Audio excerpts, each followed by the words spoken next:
Hi, everybody. Welcome to The New Normal. I'm your host, Lisa Davis, aka Litecoin Lisa. And today I have somebody I'm honored to call a friend, and somebody who's taught a lot of us a lot about what's going on in this world, and has done a lot to contribute to humanity. The one, the only Uncle Cliff. Hi. So we're going to be talking about kind of what the risks are in the woo world. And we really want his opinion and see just what we're looking at as we go into this new time in life. So we'll be right back with my buddy Public Awakening and the one, the only Uncle Cliff. Hi.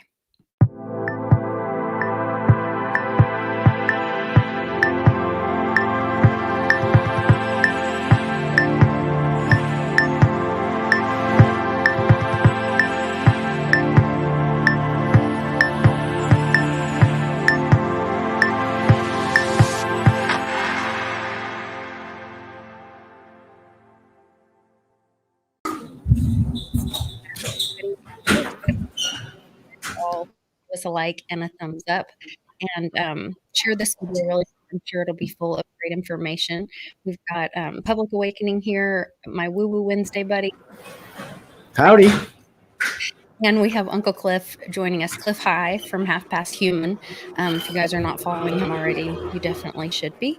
We'll have all that information in the description below. But Uncle Cliff, thanks for taking some time to join us. How are you? Sure, I'm doing fine. Doing good. I've already been sunning my balls, so there's Oh, thank goodness. I was so worried about your ball sunning hours today. You know? I was thinking about making a translucent bikini bottom kind of thing for a guy, or like a little, like a Velcro in pouch we could put on our jeans, cut the middle out. Women just don't want to see that'd that. be safer than the translucent. You wouldn't want to do anything to magnify. Either way. Yeah. Whoa. You guys. Yeah. Women don't want to see that stuff. We don't want to hear about it. More sun, more power to the balls, right? I don't know. I'm guessing. Yeah. Yeah.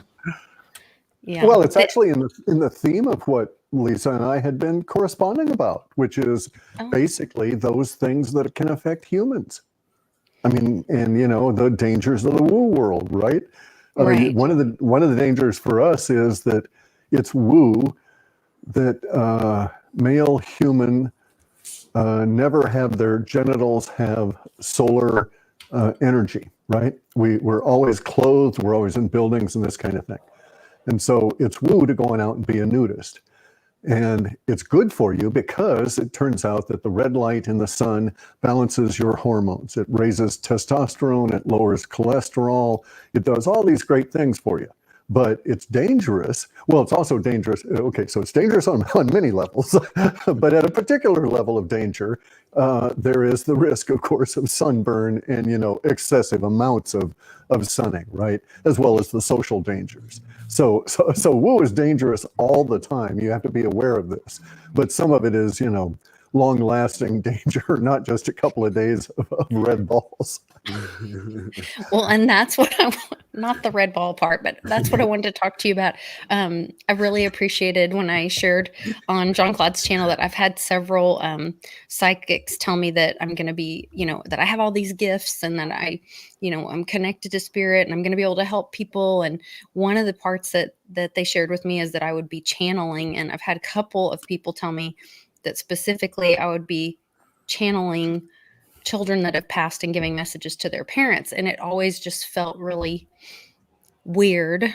And I didn't know how comfortable with it. When I use the word weird, I don't mean weird, bad, or good. I just meant like vibration wasn't there. The vibration wasn't there. And that's what, when you wrote to me and had a concern and was like, sometimes that can really open people up to the wrong things and you just have to really be careful. That vibration sounded true to me. And so I just thought it would be a really good idea. I wanted to hear your thoughts on, in the woo world, is all woo risky? How can we protect ourselves? What are the risks, the woo risks, Oh, no, see, here's where it gets really, really deep woo, right? Because the risk, when you start examining risk, extend beyond this minute, beyond this life. Right. You can do things in this life that will cause risks to your next life, and if someone does things to you in this life knowingly they can do things to disrupt your metempsychoses, which is the process between lives. So risk extends in a way that we don't usually consider. Here we always think of risk as ending with the phrase risk to life and limb, or risk to fortune, right? Everything being in this particular reality, this particular now, this particular incarnation. But if you start thinking about risks of, okay, so in the Wu understanding, we are like vibrating antenna, okay? All right, so we only have 4 senses, and then we have a body that has sensation. All of our senses are in our cranium. They are protected. All of our senses deliver a complete processed information. So we don't see light, we see images that our light processing centers present to our brains. We don't hear sound, we hear the resultant information and or noise that the sound processing center presents to the brain. Same with smell and taste, right? Those are your only senses. And then your body has sensation. Now, all of these affect the state of our awareness within our consciousness. We cannot, in my opinion, we cannot alter our consciousness in any way, shape, or form. Can't raise it, lower it, kill it, or do anything at all. Okay, it is all pervasive and eternal. We can only monkey about with, alter our perception and our awareness.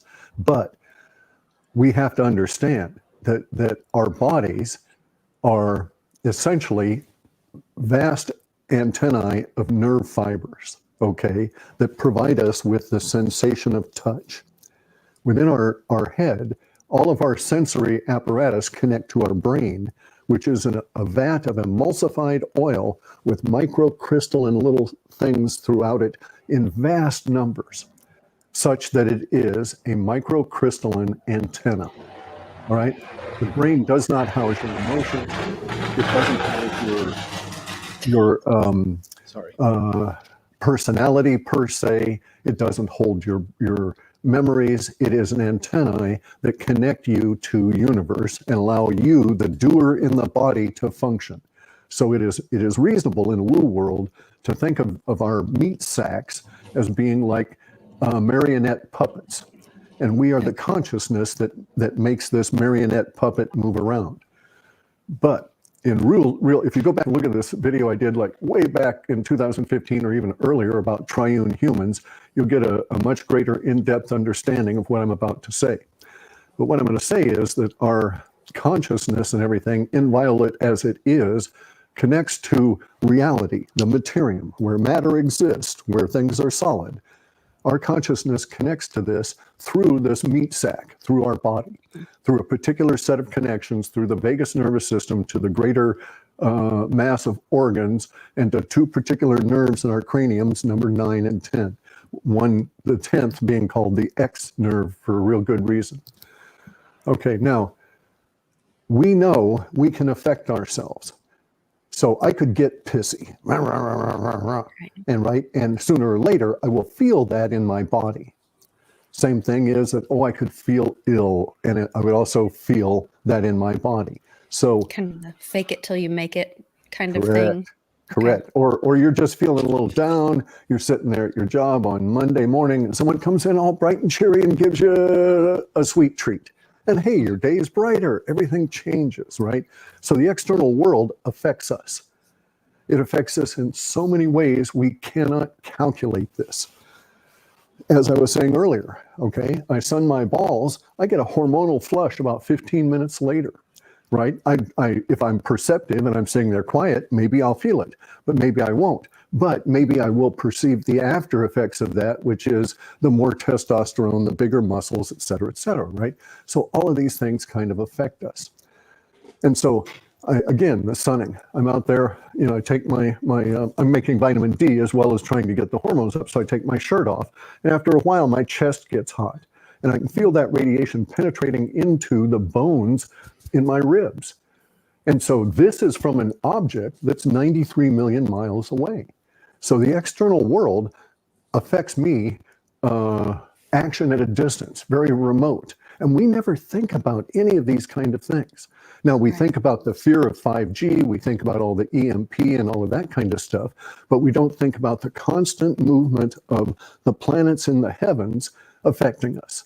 So if the sun can affect me from 93 million miles away and make my chest hot for a half an hour and burn it and so on, then surely the moon can affect my sack of 80% of my body being water, affect me the same way it does the tides, right?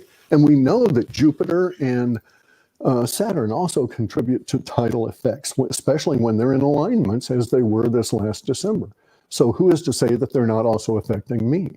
And then what about the very subtle parts of myself, which is that brain, that emulsified antenna of microcrystallines? It's got to be really affected by all of this stuff. And so it pays in woo world to understand what we are before we start worrying about everything out there, right? So that's why I get into all the radiation issues. Like 5G is really nasty if you're right in front of it, you know, if it's right up next to your head. But 5G in general, it's like, you know, it's not a real problem. There are many things that can affect us very badly. One of them, in my opinion, is doing channeling. And I can explain the reasons for that. Yes. The microcrystalline parts of our brain are not ubiquitously stratified, okay? This is what allows doctors to segment by function various parts of the brain. They can actually see them. They're different because the way that they have the microcrystallines, the neurons in the synapses, are composed of microcrystalline substances. Those are arranged in different densities and different order within our brains. There's clusters of them around, for instance, the pineal gland, a very unique thing in our bodies. Everybody hears about the pineal gland and it's sort of shaped like a pineapple and all of that. But people don't understand that the pineal gland, from a shamanistic viewpoint, so let's get into some really deep woo at this stage, right? From a shamanistic viewpoint, the shaman or the curandero, the brujo, understands that the pineal gland is not like the other sense organs, but it is still a sense organ in the cranium, okay? It's not connected to consciousness the way the others are through the brain, but it is still connected to consciousness through the brain. And it is unique among all of the others because it is all of the others combined. So the pineal gland is an eye, but in its formation, it rises up from the soft palate as the fetus is growing, and it grows from the soft palate, and it gains parts of the function of both the nose and the ears as it moves from the taste area where it is involved for the back of the throat is where you pick up a lot of scents, like smell, right? And so it's that tissue that starts off that goes on and grows into your brain to become the pineal gland. So it is within our brains a microcosm, an encapsulation of our other sensory organs, making it sort of an antenna within an antenna, or a controlling antenna is the way I think of it. Now, okay, so here's where it gets really interesting, or maybe unacceptable. I did Aikido which is a martial art, for 30 plus years with a great level of intensity, 4 and 5 times a night. And in Aikido, it's an interesting martial art because there's this internal function part of it about the ki arts. Ki is life force. And so you do all of these various different exercises to enhance ki.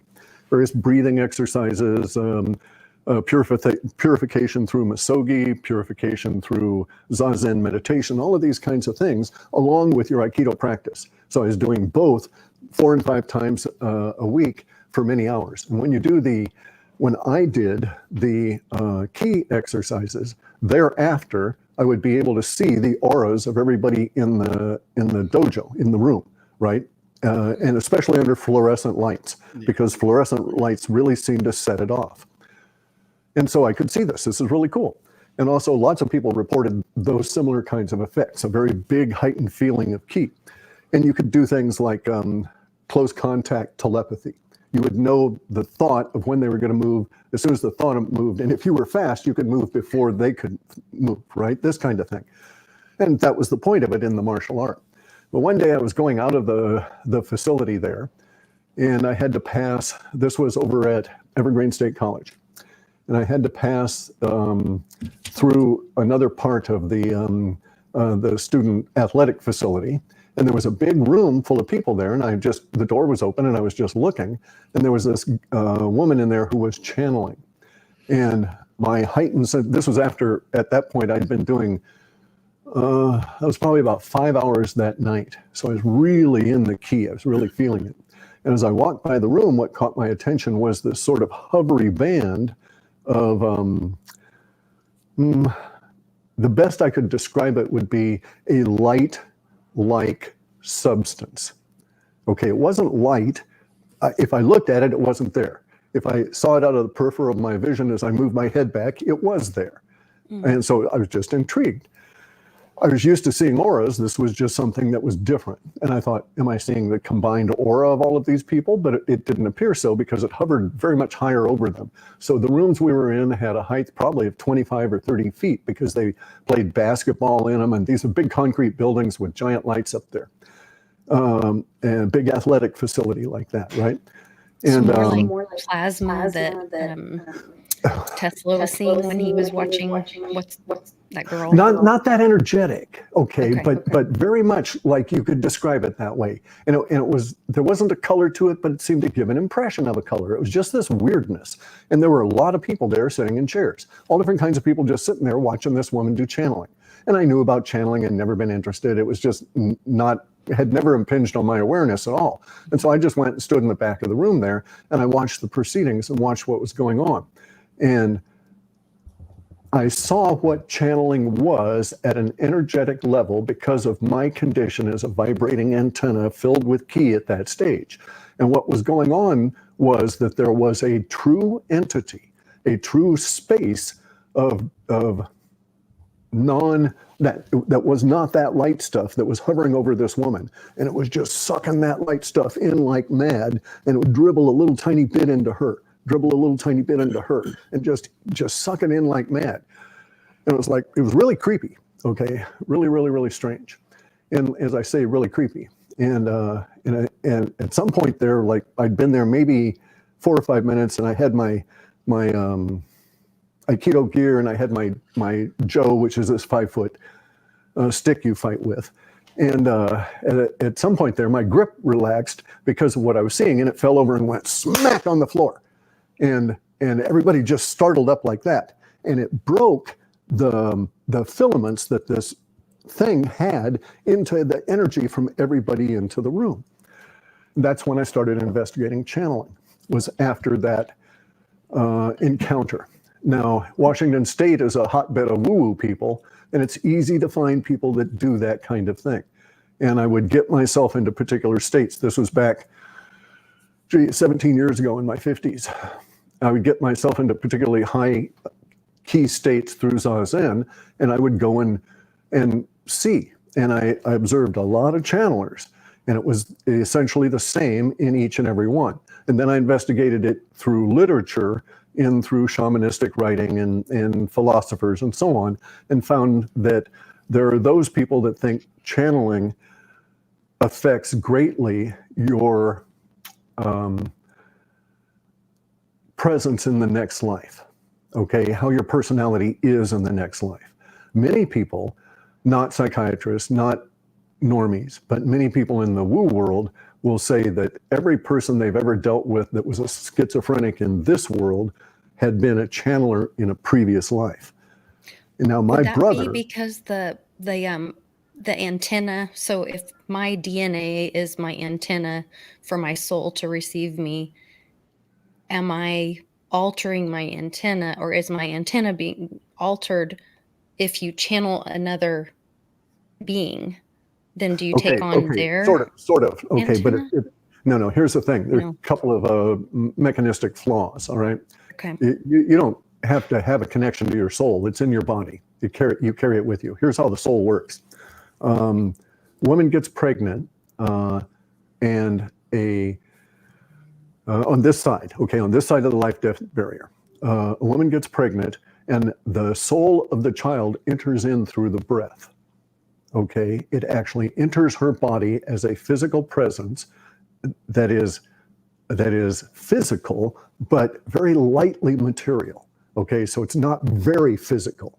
And she inhales the soul, which then attaches to the nascent cells that are the fetus. So we can look at it this way. If there is no soul attachment, that fetus will not develop.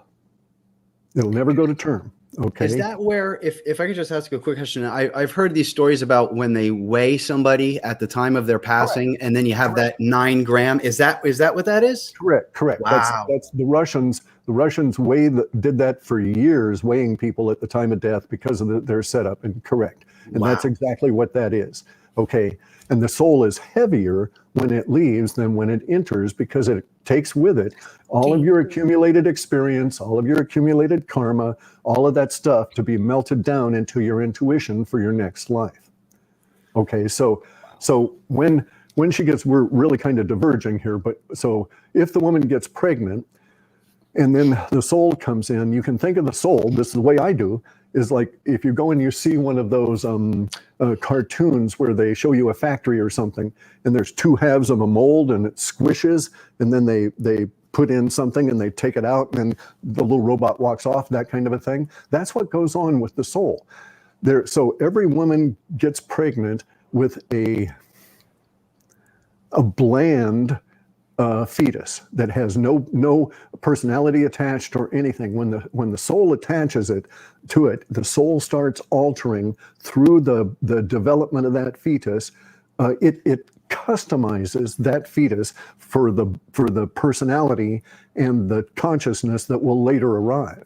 Okay, and I'm one of the shaman that understands that we don't come into these bodies when these bodies are born. And this is a great deal of contention in this world as well as in the shamanistic world. And many people don't even come into their bodies until they're maybe 18 months old. Some people like myself, we have what's known as a siddhi. Okay, a siddhi, S-I-D-D-I, is a Hindu word. And it means something, a talent or a skill or an awareness you bring into this world when you're born. And so I remember the very first day I came into this body, and where this body was and what it was doing when I came into it. And I've remembered everything since then. So getting back to, all the way back to channeling.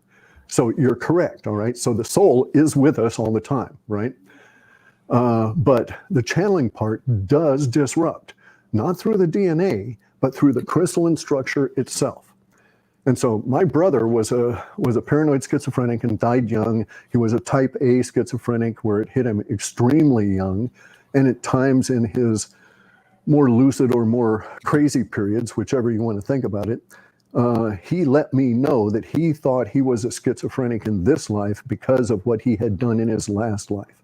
And I have read this in some of the other, in some of the writings from people that want to pass knowledge on and that are put into books that say that they think that schizophrenia is caused in this life, or a life of a schizophrenic arises from them having channeled or touched these energies in other ways in a previous life, such that in this life they have lost the ability to determine the real from the unreal. Reality. Correct. And this is because the dirtying up, quote unquote, of the antennae by having the other. Because I wouldn't call it dirtying, but the frequency is altered. Correct. Okay. And that frequency is altered through channeling, especially if you do it over time. And then that alteration goes through the soul in the distillation of because the soul makes the body for the next life as well. The soul is permanent. It's eternal. Okay. Just as our consciousness is.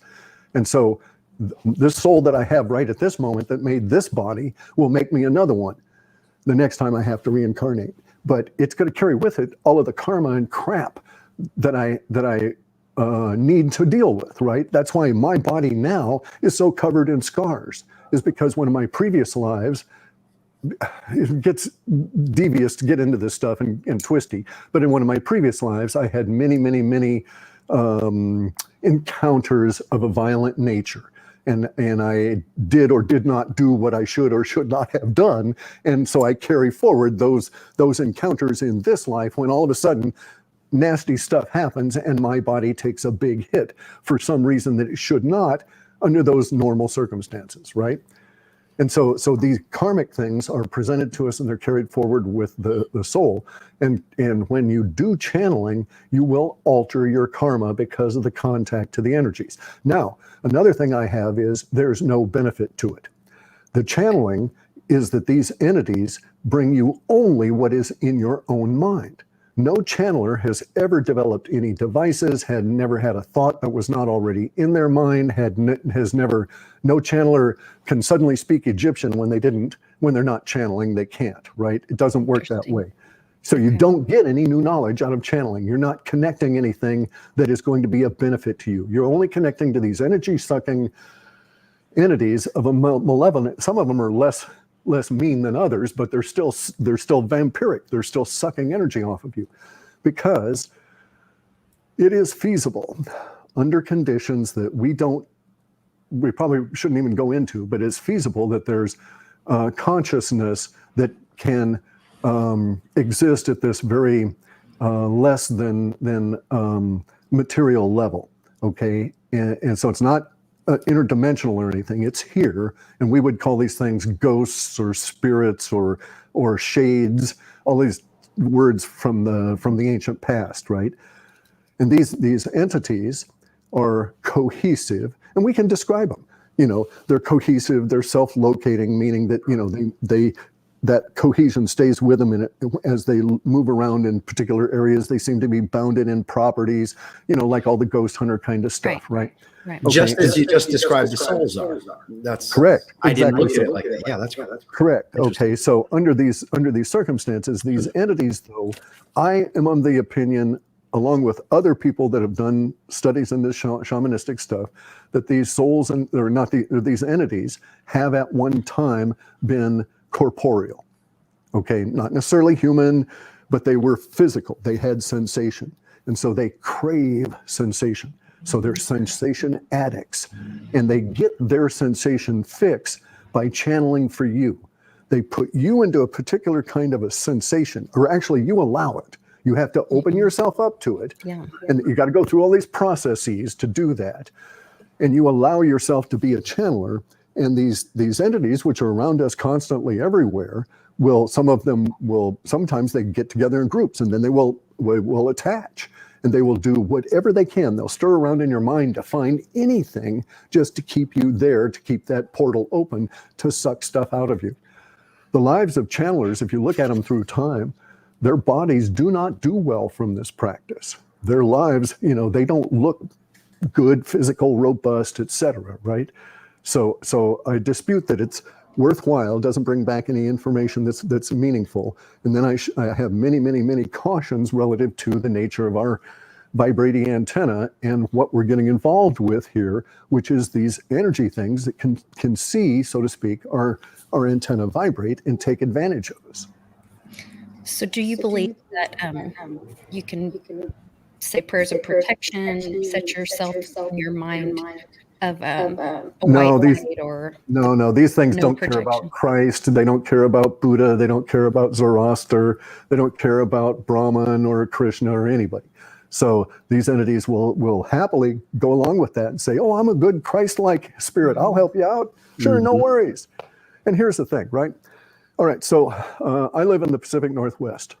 And I'll tell you that I'm a tribal guy, okay? I'm a Caucasian, but from my very first encounters with other humans, I lived with little kids in Alaska that were of the Tlingit tribe, right? And so I was raised tribal.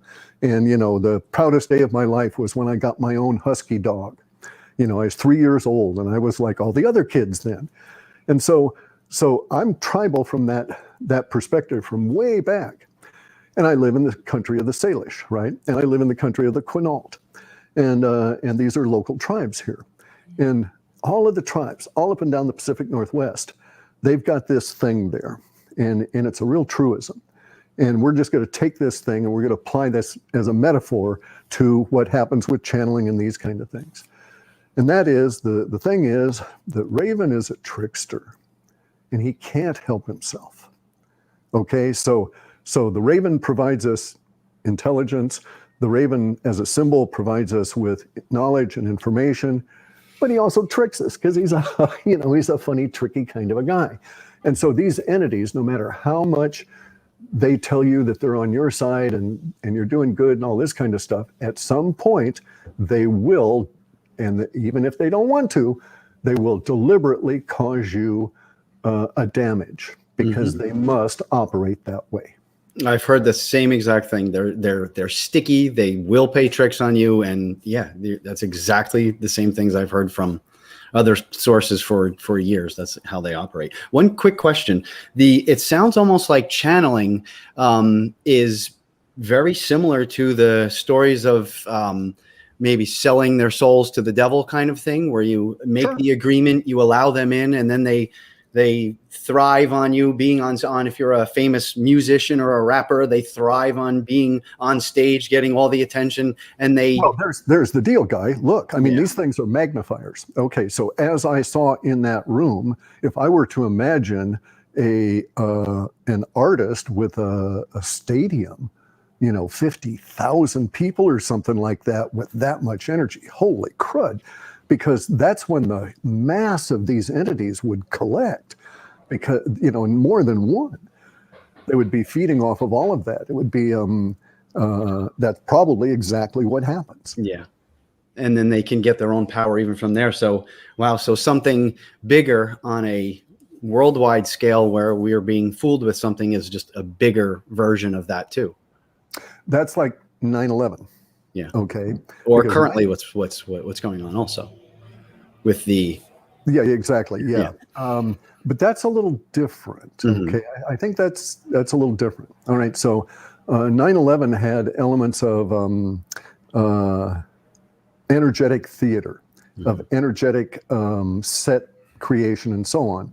And it's my thinking that the goal of that was to freeze time. And that the goal of that was to keep conditions at a particular level for as long as possible, and that it held together basically for about 15 years. And I know that you can't do it longer than 15 years. And that's why we're in this particular situation at the moment. That's why there was this crack in that spell. It took a while to wear off, and then everything is just rushing like mad, all of this stuff hitting us all at once, seemingly. Right. Very interesting. I appreciate that you called it a spell too. I've looked at it exactly like that for a while now. That's why I'm a linguist, because words matter, right? Yeah. As Tesla says, it's all frequency. And just as we were thinking, in terms of the energies getting in your brain, stirring around in there, it's all frequency. Words are frequency. We're communicating by my magic of huffing and puffing in such a way that you understand what I'm trying to communicate through that huffing and puffing. So it's magic all the way through, yeah. And it's all spells. We put words together with spelling. Correct. Correct. Yeah. You got to check that spell too, right? Yeah. Oh yeah. It's incredible how much power that we actually have that we just don't know about. Creating our own spells every time we speak, whether we realize it or not. Okay, and see, this was the fundamental understanding that I'd hit in like 1989. And then in 93, I'd had a tweak of that understanding and started writing my software, because my understanding was that we were leaking out our psychic impressions in our language ahead of that stuff happening. And sure enough, the software could aggregate enough of those psychic impressions to get a good handle on what was going to come to us. And I even had timing getting pretty good until the censorship and the blue chickens and stuff. It threw everything off. I remember when that came in. That's amazing. That just put all of the work I've read from the Alta reports on. It makes a lot more sense now when you put it like that. So thank you. I appreciate that. Yeah, really interesting. So if you're, I just want to clarify. So if there are these beings, not interdimensional, but here, that are bad, they can't, you They're can be self-serving. protected if you just don't open yourself up to them. Correct. Is that Correct. But there's no you have to give spell. them permission? Okay, there's no words that you can use internally said with any kind of emotional attachment to it or anything that they will pay attention to. They have no interest in any of that. They're entirely self-serving. They're like, fishes swimming along next to a shark. The shark can shake and all this kind of stuff, but those fish are still going to hang on there.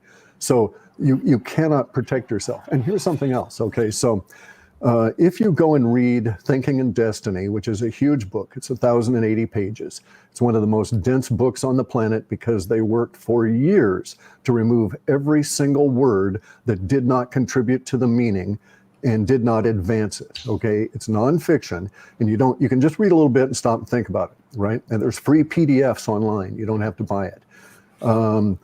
But if you read this by a guy by the name of Harold Percival, he wrote it, it was published in 1953.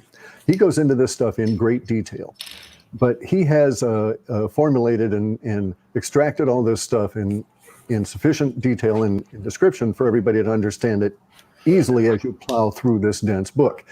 But here's the thing. It is not possible for any of us to have a heaven experience in which there is any other being. Okay, you can't have a heaven experience with your parents, all right, there. You can't have a heaven experience with your brothers, all right? You can't have a heaven experience in any way, shape, or form with that other being there. The reason is that other being, heaven is absolute perfection. It is, as they say, glory. It is Satmana. I can't remember the actual pronunciation, but it's this perfection of emotion at a level of vibration that is exquisite. Okay, it is sublime. It is shibumi, as the Japanese would say, and that would be disturbed by just the mere fact that there would be another person there who might not be in that same state as yours is. So heaven is an entirely personal thing to everyone. Thus, we can derive certain things from this.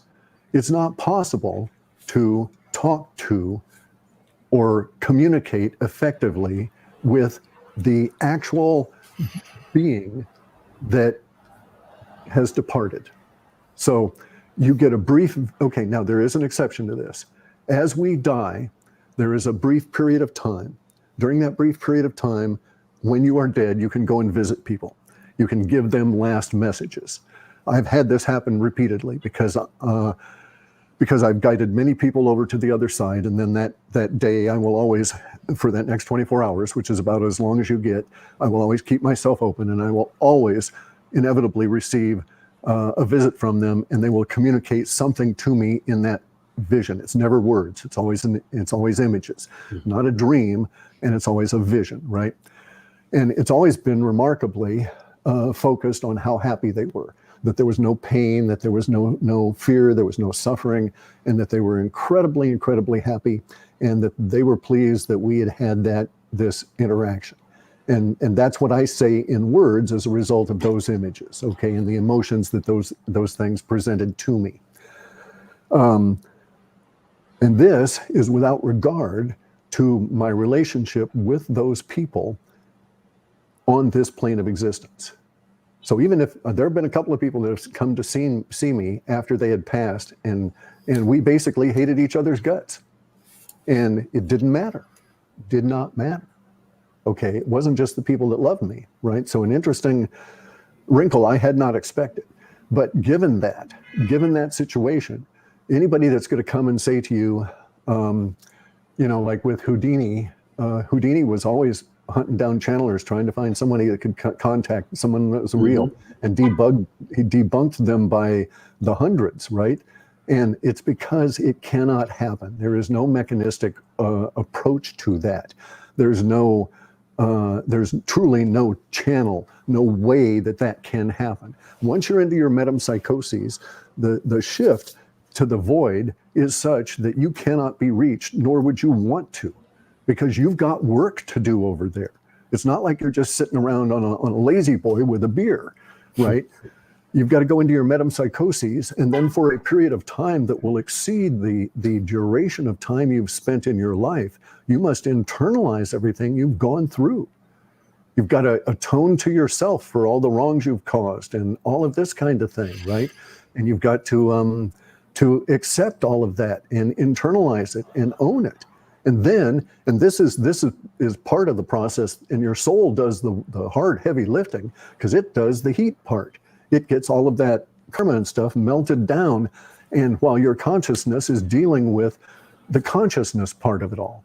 And then you come out of that, and then you go into your heaven, and all of that is washed away. And in heaven, there is no time. It is perpetual. So the beauty of this is that we are all in our heaven now, because there's no time there. And the instant that we die, we go back to our heaven, because that no time link, that barrier here of life, is separated. And so we're instantly popped into our heaven while we're doing all of this internal, stuff that sounds like a really deep, dark psychedelic trip, right? And this, in my opinion, by the way, a slight aside, this is why psychedelics are so good for you on this side of the life-death barriers, because you get it all out ahead of time, if your mind can handle it. I had one experience with that one time, and it was absolutely incredible. I call it the religious experience, non-religious experience that changed my thoughts ever. I was about 40. It was like 5 years old, and 5 years ago, and I tried that at a concert, and it was just it was something different. It was just something different. Yes. Yeah. More real than here we are. Oh yeah. It was truly incredible, and I still go back to that, and I can almost relearn from it again. I go back and I think about it, and it's like, for 20 years. I mean, I'm still integrating stuff I encountered in those experiences when I was 16. Yeah. So I'm still at 67. Oh, damn. What a thought. Just write it all down, Exactly. Incredible. I guess that's one of the reasons. Yeah. I'm really curious when you talk about the amount of time, because so when they're in the materium before they get to heaven, that's where you're saying that they can still connect with you. Because I know when my daughter passed away, she would come see me at night several times, and I felt her, I held her, I know it was her. And then finally, I don't doubt you for a minute. Yeah. Finally, she started, she would come, but she would skip on rocks, and she wouldn't come to me. And I was really struggling with it. And I had a psychic tell me that it was because she's busy. She's got work to do. I'm going to see her again in this life, or know her again in this life. But I was keeping her there. Yeah, exactly. She couldn't go do her work. Okay, so your psychic probably or your psychic has stated accurately that there would be a great probability that such a thing could occur. Okay, because your daughter was young, and young people don't accumulate a lot of karma, so you recycle quick. All right, and so I've accumulated a lot of karma. I don't expect to be back for thousands of years. And that's just the way it goes. The more active you are in life, the more you do, the more you accumulate karma, the more you have to work off, and all of this kind of thing. And it is true that we have got studies that basically, to my mind, have proven that this kid born here, he's now 5 years old, had recently died 7 years ago in this other village barely 80 miles away in India, right? And knew the parents, and then eventually it fades, and they just are anchored in this life. And that's the way it must be. So Once if you they're also, out of the theta, would it be? No, because, but sort of, it's a vibration issue, but those are too crude of a vibration level to be the effective area, right? It's not the mind, it's a lower level within the vagus nervous system that then percolates up to where it does affect the delta, gamma, and theta in the brain, but those are not the primary causal areas. They're just more of an indicator. But it's quite correct. We've got to be anchored here. So if you ever hear anybody saying, "Oh, I went and something happened to me, and now I know I was, Artemis, the great donkey herder in ancient Greece. It's like, no, dude, you can't know that at that level. That kind of stuff can't happen here because our minds are not capable of sorting out, our personalities are not capable of sorting out those things that happen to us in this life from any other life. And you'll see this in old people where their brains are, their personalities to a certain extent are full of events, and the barriers are breaking down and they can't tell what happened 30 years ago from yesterday. All right, imagine that on a life level, right, where you're remembering something that happened in other life. Now, it is perfectly feasible to my mind that we can have resonance or vibratory responses. So you'll find people like myself that have somehow, I just get a feeling about a particular age or time. All right, maybe I lived in that age or time. I don't know. All right, then there will be people that you meet and instantly you hate. Okay, sometimes it's just a pheromone thing. It's your body is not, but other times there's a vibratory thing, right? Sort of like, and I found that, instant annoyance is much more frequent than instant like. It may be that indeed we're encountering other beings as we go forward in our lives that we may have shared temporal space with in the past. But I'm not of the opinion that I will necessarily. So there's a saying in yoga, and there's a similar saying in Japanese, where you do it in zazen at the end of it, where you say a prayer or a blessing on all your mothers, past, present, and future. Okay, so it's kind of like a memento mori, right? It's something you say to remind yourself that this too will pass. I will die here. But also in this one, you're all your mothers. It's not the same mother life after life after life. You're not going to be in the same family because that does not advance your personal karma. And that's the whole point of it all. Thinking in destiny really gets into that part of it, the destiny part. That's incredible. I wanted to get your opinion on this. My mother sent me a picture. It's a picture of a picture. So this was an actual film developed picture from years ago while I was doing some martial arts in the basement of my grandparents' house. And there are fluorescent lights above me. And I just wanted to get you to see if this is something that you saw. Hold on, let me see if I can make you bigger. There we go. Okay. Yeah, there you go. I mean, coming up from me. Yeah. And you'll see the key extend. Usually you'd see auras, right. And there's sort of a white lightish kind of effect, just like that. It hovers around maybe 1.5 inches, 2 inches off of the skin. And then you get under the fluorescent lights and you pump your ki up, especially misogi, which is purification through breath control in a group effort. And the group part really enhances it. And then you can get your auras to hover up maybe 2 or 3 inches, and they become very bright like that. If you can see, where the top of my head is there. Yeah, I mean, exactly. you could see my ears, my head would be above that. And this was going, straight up. This was an old, like a film camera. It's not digital or anything. Yeah. Which was thank you for that. Well, no. And of course, the film cameras would pick it up, whereas I don't think the digital will.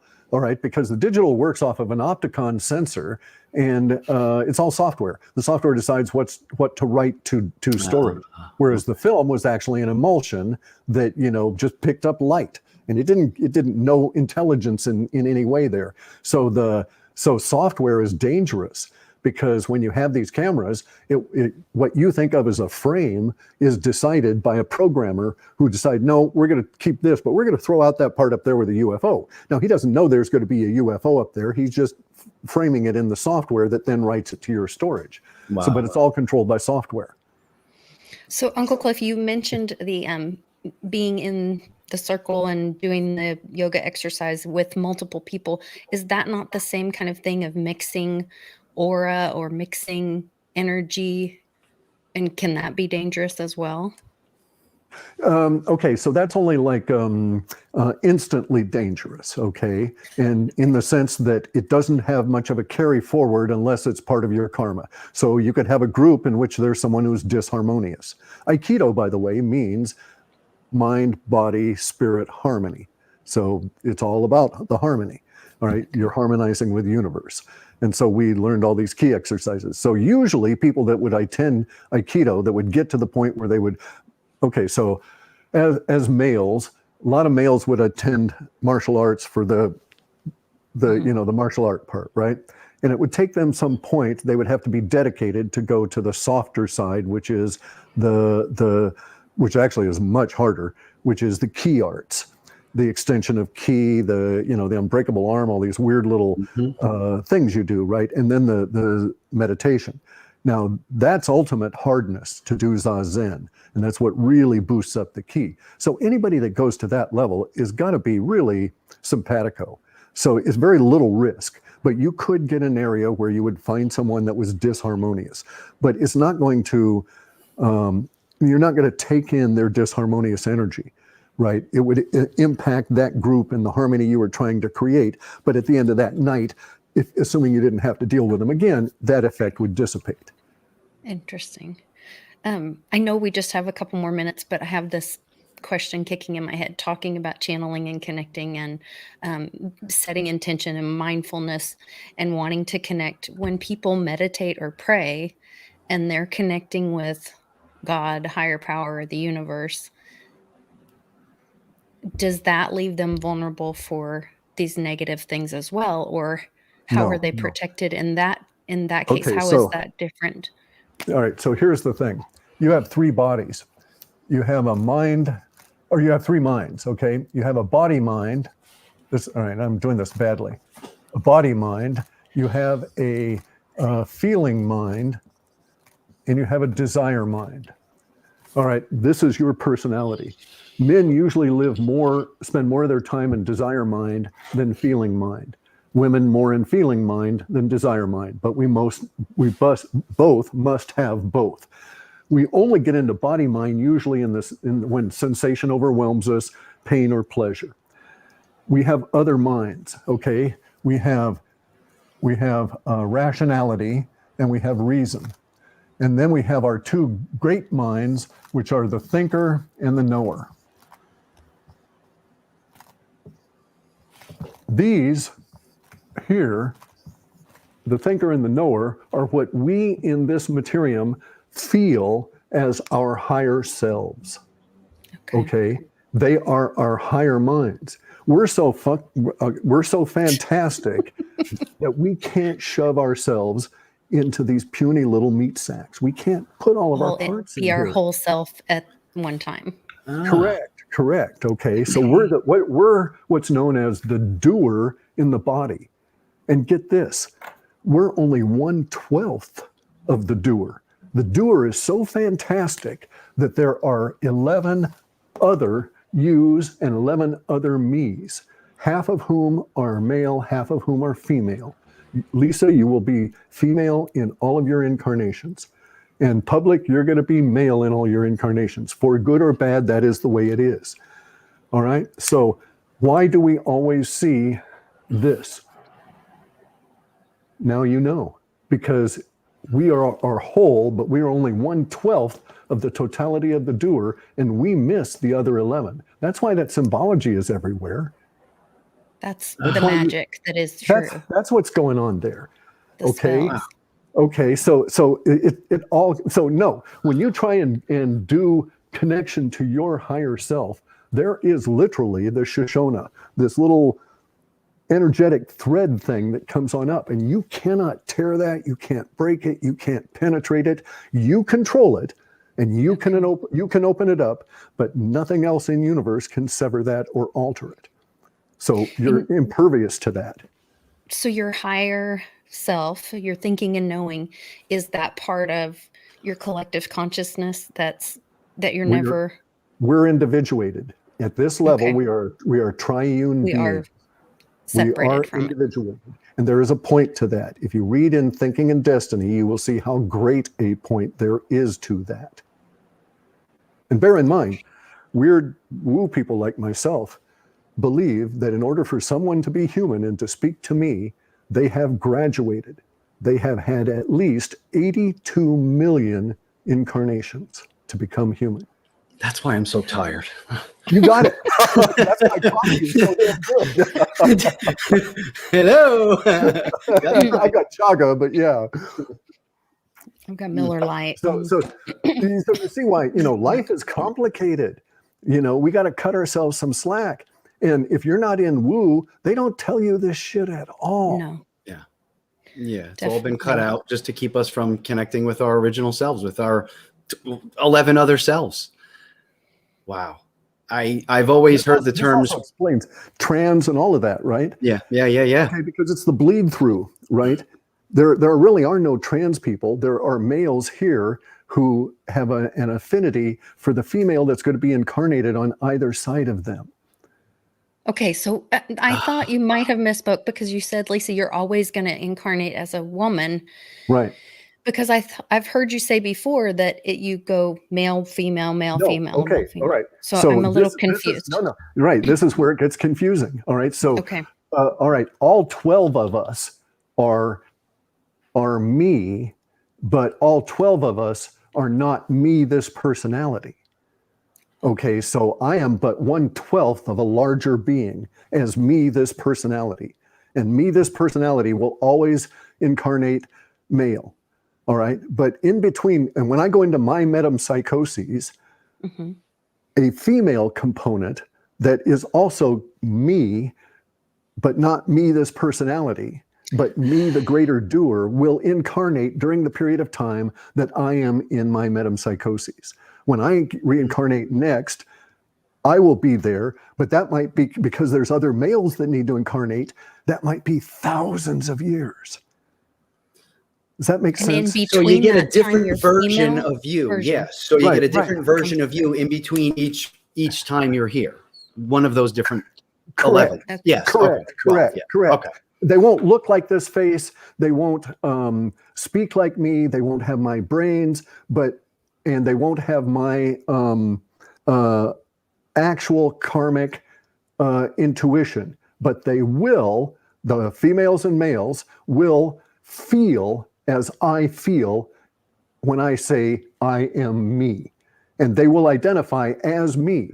And if I could be in that body, I would feel myself as I feel now as me. It's really a difficult thing to get across in words. Because that frequency would feel like home.